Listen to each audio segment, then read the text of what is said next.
What happens when a legendary martial artist and Hollywood icon agrees to a routine late-night interview, only to find himself ambushed on national television? Tonight we uncover the shocking showdown that forced security to rush the stage and ended with Chuck Norris walking off Jimmy Kimmel Live in what many are calling the most explosive interview in late-night history. This isn't just about fame. It's about respect, legacy, and the moment a talk show host crosses a line that should never be crossed. Hit subscribe and drop a comment below, because this story will leave you questioning everything you thought you knew about late night television. Chuck Norris stepped onto the set with his trademark calm, years of martial arts discipline and Hollywood success etched into every move. The crowd roared, thrilled to see the living legend in person. He took his seat, adjusted his jacket with military precision, and nodded politely. "Chuck Norris, everybody," Jimmy said, flashing his signature grin. "Thanks for having me," Chuck replied, steady, composed. Then came the setup. "So, Chuck, all those wild facts online. Chuck Norris counted to infinity, twice. Chuck Norris can divide by 0. Funny stuff, right?" Chuck chuckled. "It's flattering. My family gets a kick out of them." But Jimmy's smile tightened. "But don't you ever feel like it's all turned you into a bit of a parody? I mean, when was the last time you did anything that actually lived up to the Chuck Norris myth?" The room went quiet. Chuck's face didn't change, but his posture did. Subtle, alert, ready. "I'm not sure I understand the question," he said. Jimmy leaned in, tone sharpening. "You're 80 years old now. You're pitching fitness gear on infomercials. No big films lately. Maybe the whole Chuck Norris mystique is just that, a myth." The air shifted. Chuck held Jimmy's gaze. "I've had a long, meaningful career. I've taught, I've entertained, I've served. I don't feel I have anything to prove." Jimmy didn't let up. "But what have you actually accomplished that's so special? Bruce Lee changed martial arts forever. Jackie Chan's still doing stunts in his 60s. And you? You were a B-list action star who won a few karate tournaments. Be honest. Maybe you've started believing your own hype." The studio was silent.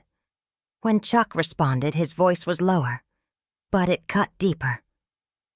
"I came here to talk about my career, my family, to share stories. I didn't come here to be disrespected." Jimmy forced a laugh. "Disrespected? Chuck, come on, I'm just asking questions. Isn't that what interviews are for?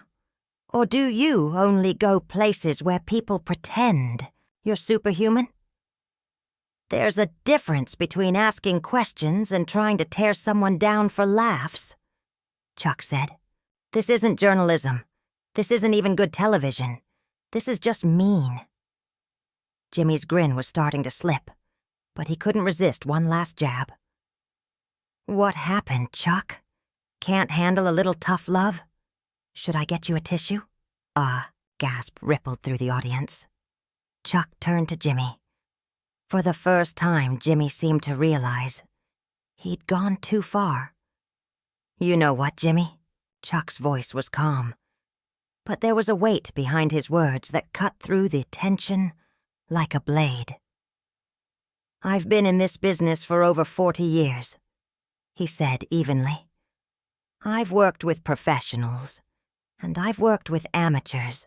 I've sat down with journalists who ask tough questions to enlighten their audience, and I've dealt with others who ask them just to make themselves look clever at the expense of their guests."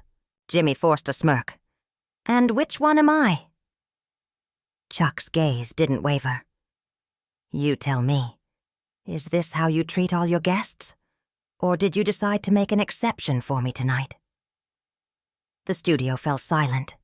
Even the band seemed unsure whether to move or breathe. The air was thick with unease.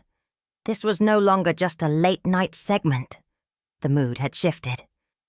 Jimmy shifted in his chair, visibly rattled, but his ego refused to retreat. Instead, he leaned in. "Look, Chuck," he said with a nervous chuckle, "I think you're being a little sensitive. This is comedy. This is what we do. We poke fun. We ask the tough questions. We keep things interesting. Maybe you're just not used to being challenged." Chuck's eyes narrowed. "Challenged?"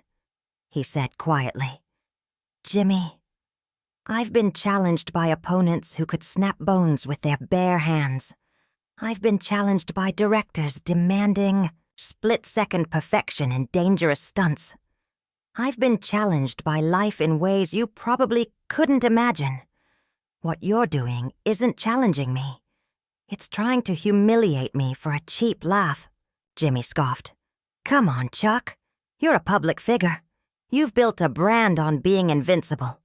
Don't you think the public deserves to know what's behind the curtain? When was the last time you were in a real fight? Not a choreographed movie scene or a staged match, but an actual fight?" The question was bait, and Chuck saw it. Still, his voice stayed level, steel wrapped in velvet. "Are you asking me to prove something to you, Jimmy? Because if that's what this is, we can settle it. Right here, right now." Gasps echoed through the crowd. Jimmy's eyes widened, his posture stiffening as the weight of his miscalculation landed. Whoa, Chuck," Jimmy said quickly, holding up his hands with a forced laugh. "I'm not trying to fight you. I'm just saying, maybe it's time to admit that the whole Chuck Norris mystique, it's just marketing. It's showbiz, smoke and mirrors." Chuck tilted his head slightly. "So, you think I'm all smoke and mirrors?" Jimmy regained some footing. "I think you're a smart businessman. You took a modest martial arts career and turned it into a brand. And hey, respect for that. But let's not pretend you're actually the superhero those internet memes make. You out to be." Chuck was silent for a beat, studying him with the same laser focus that once froze opponents in the ring. Then he spoke, low and deliberate. "Jimmy, do you know what respect means?" Jimmy scoffed. "Of course I do." Chuck shook his head slightly. "I don't think you do. Because if you did, you'd know that respect isn't something you earn by hosting a talk show. It's something you show to others, especially when they're guests in your house." "This is my house," Jimmy snapped, the smile completely gone now. "And I'll ask whatever questions I want. If you don't like it, you're free to leave." Chuck leaned forward slightly. "Is that what you want? You want me to walk off this stage?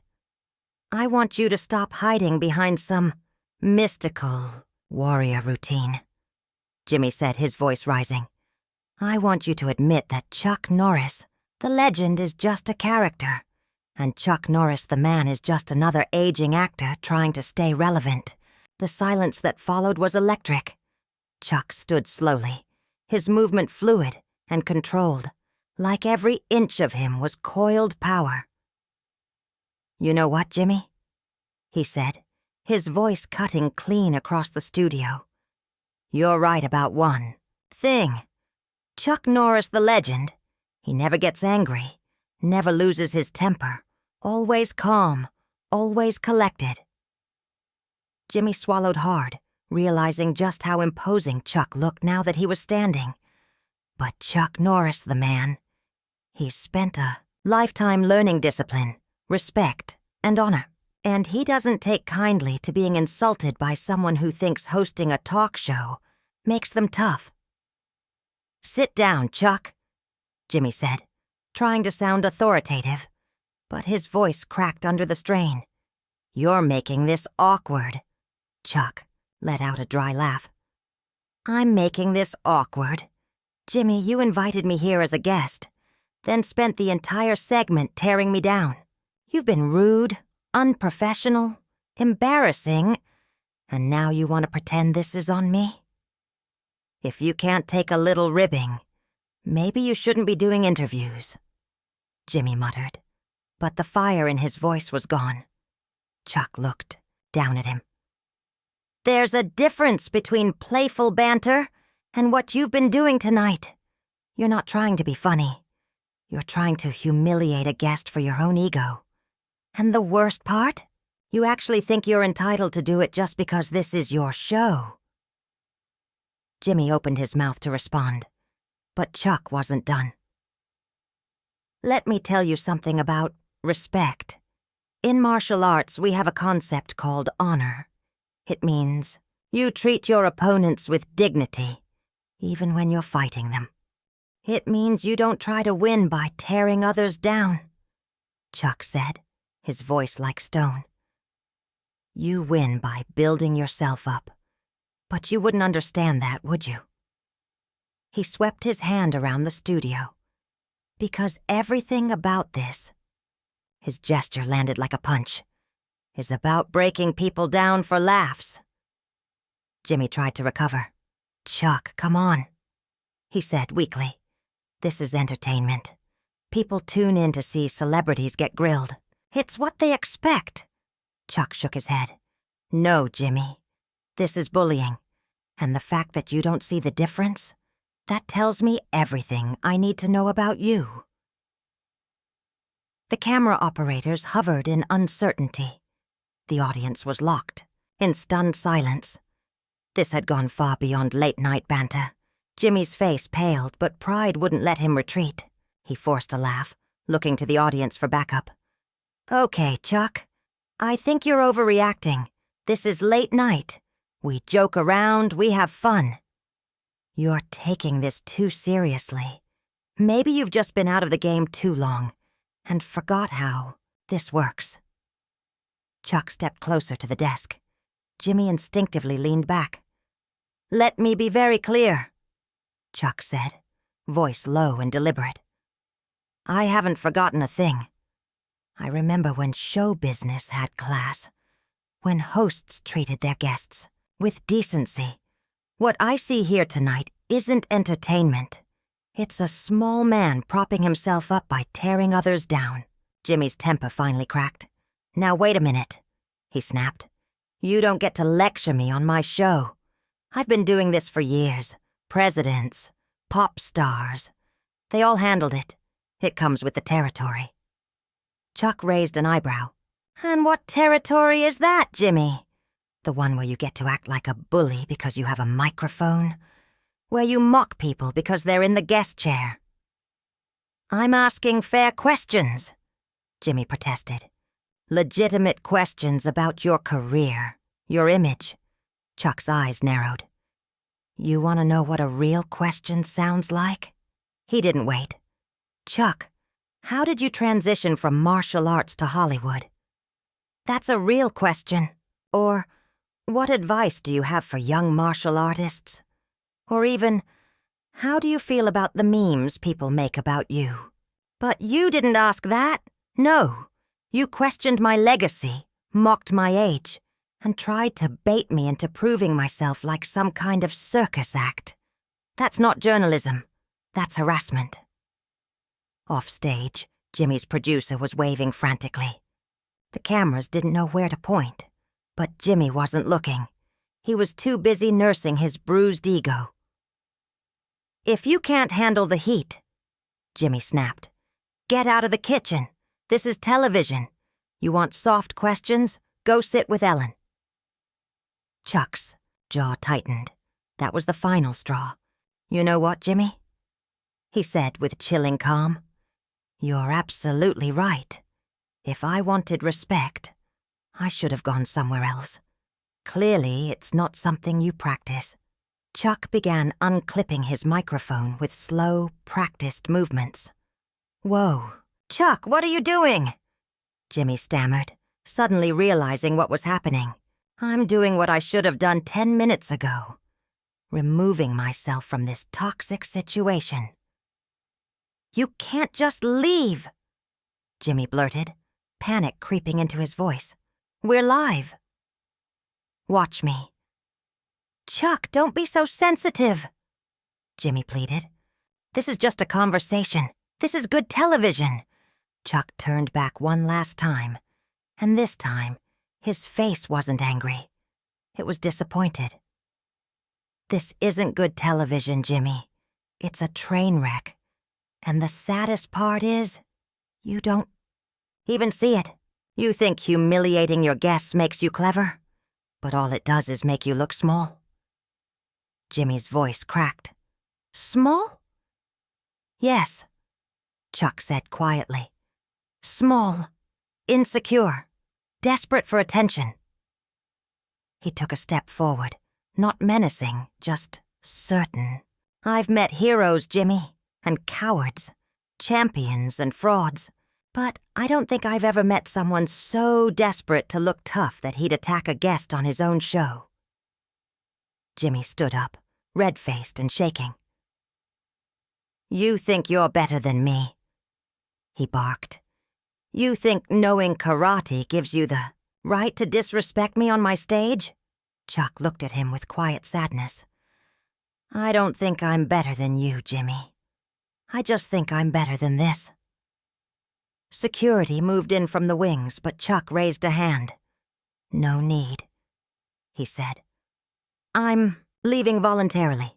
And with that, Chuck Norris walked off the stage, dignified, silent, and leaving behind a studio filled with dead air, stunned faces, and a host who had finally realized he'd lost control of the one thing he thought he commanded, the room. "Unlike some people," Chuck said, his voice calm but cutting. "I know when to walk away." "Fine," Jimmy snapped, voice cracking with humiliation. "Go ahead. Leave. Run away like the coward you really are." Chuck paused at the edge of the stage. He didn't flinch, didn't turn at first. Then slowly, he pivoted back toward Jimmy. The entire studio held its breath. The silence was absolute. You could hear a pin drop. "Jimmy," Chuck said, his voice carrying through the dead air.